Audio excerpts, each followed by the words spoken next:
तो आज हम बात करने वाले हैं एक मजबूत घर की बनावट के पीछे छिपे सबसे जरूरी राज के बारे में। मतलब बुनियाद की पहली ईंट से लेकर छत की आखिरी परत तक हम वो सब कुछ समझेंगे जो सपनों के घर को आने वाले 50 सालों तक महफूज रखेगा। चलिए शुरू करते हैं। शुरुआत इसी सीधी और सच्ची चेतावनी से करते हैं। घर बनाना जिंदगी का एक बहुत बड़ा फैसला होता है और इसमें हुई एक छोटी सी चूक भी बहुत ज्यादा भारी पड़ सकती है। ये सिर्फ पैसे की बर्बादी नहीं है, ये हमारे परिवार की सुरक्षा का सवाल है। देखिए, घर बनाने वाले हर इंसान के मन में कुछ डर होते हैं। दीवारों में दरारें आ गई तो, छत से पानी टपका तो, और कहीं मेहनत की कमाई डूब तो नहीं जाएगी। लेकिन हमारा लक्ष्य बिल्कुल साफ है। एक ऐसा घर जो दशकों तक सुरक्षित रहे, मन को एक सुकून दे और एक ऐसा इन्वेस्टमेंट हो जिस पर हम गर्व कर सकें। एक मजबूत घर की कहानी है ना, वो हमेशा जमीन के नीचे से शुरू होती है, उसकी नींव यानी बुनियाद से। ये वो हिस्सा है जो कभी दिखाई नहीं देता, लेकिन पूरे घर का बोझ असल में इसी के कंधों पर होता है।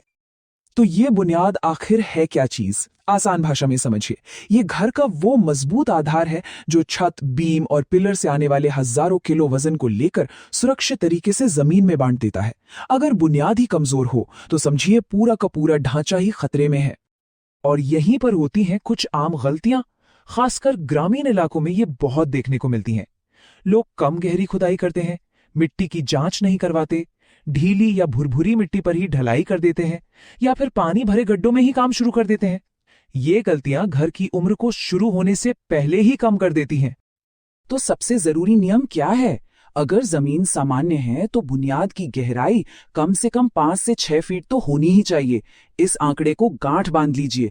और हाँ, एक और जरूरी बात, अगर मिट्टी काली, चिकनी या नरम है तो बिना इंजीनियर की सलाह के 1 इंच भी खुदाई करना बहुत बड़ा जोखिम है। ठीक है, तो बुनियाद की बात हो गई। चलिए अब बुनियाद से ऊपर आते हैं और घर के कंकाल यानी पिलर और बीम को समझते हैं। यही दोनों मिलकर घर का वो ढांचा तैयार करते हैं जिस पर सब कुछ टिका होता है। पिलर को घर की रीढ़ की हड्डी कहना बिल्कुल सही है। देखिए, जिस तरह हमारी रीढ़ की हड्डी पूरे शरीर को सीधा खड़ा रखती है ना, ठीक उसी तरह पिलर छत और बीम से आने वाले सारे वजन को संभालकर बुनियाद तक पहुंचाते हैं। अक्सर होता क्या है, पैसा बचाने के चक्कर में लोग पिलर की मजबूती से ही समझौता कर लेते हैं। पिलर बहुत दूर दूर बना देना, उनमें सरिया कम डालना या कंक्रीट का मसाला कमजोर रखना, ये बचत नहीं बल्कि घर की सुरक्षा के साथ एक खतरनाक खिलवाड़ है। तो यहाँ का सुनहरा नियम ये है, 2 पिलर के बीच की दूरी कभी भी 10 से 12 फीट से ज्यादा नहीं होनी चाहिए। इससे ज्यादा दूरी का मतलब है कि बीम और छत पर इतना ज्यादा दबाव पड़ेगा कि उनमें दरारें आना लगभग तय है। अब बात करते हैं बीम की। बीम छत और पिलर के बीच एक मजबूत पुल का काम करते हैं। ये छत का सारा वजन अपने ऊपर लेकर उसे पिलर तक पहुंचाते हैं। सोचिए, अगर ये पुल ही कमजोर बना तो छत का टूटना या झुकना तो लगभग तय है। यहां आप देख सकते हैं कि वजन का सफर कैसे तय होता है। सारा लोड छत से शुरू होकर बीम पर आता है। बीम उस लोड को पिलर को सौंप देते हैं और पिलर आखिरकार उसे मजबूत बुनियाद तक पहुंचा देते हैं। ये एक चेन की तरह है और इसकी हर एक कड़ी का मजबूत होना बेहद जरूरी है। ढलाई के बाद कंक्रीट को अपनी पूरी ताकत हासिल करने के लिए नमी की जरूरत होती है। इसे तराई या क्योरिंग कहते हैं। बीम को कम से कम 7 से 14 दिनों तक लगातार गीला रखना अनिवार्य है। इस काम में की गई कोई भी लापरवाही सीधे सीधे घर की मजबूती पर असर डालती है। अब हम ढांचे के सबसे ऊपरी और सबसे जरूरी हिस्से पे आते हैं, छत।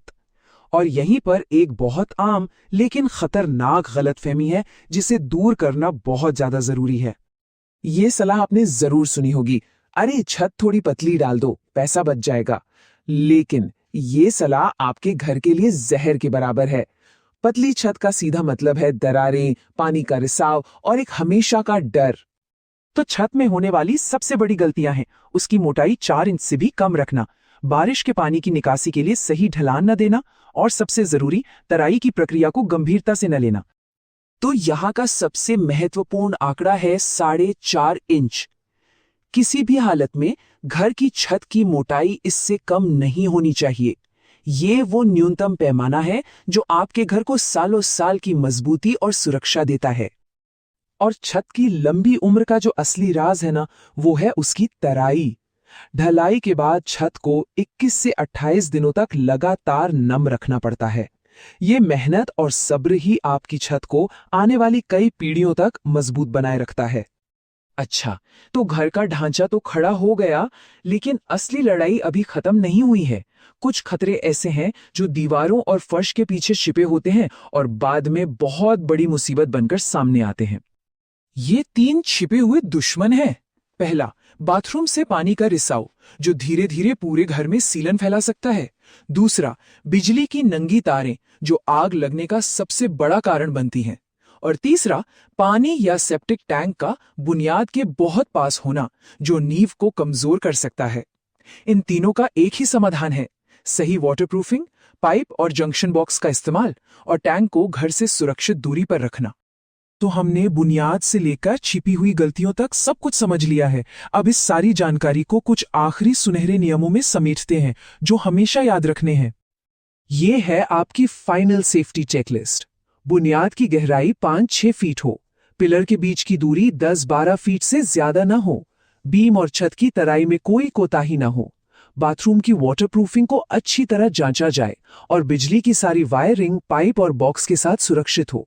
अगर ये पांचों बातें सही हैं, तो आपका घर मजबूत है। और अंत में बस यही सवाल: घर जिंदगी में एक बार बनता है, लेकिन उसमें की गई एक भी गलती हर रोज तकलीफ देती है। तो सवाल यह है कि क्या एक मजबूत और सुरक्षित घर बनाने के लिए सही जानकारी के साथ तैयारी पूरी है?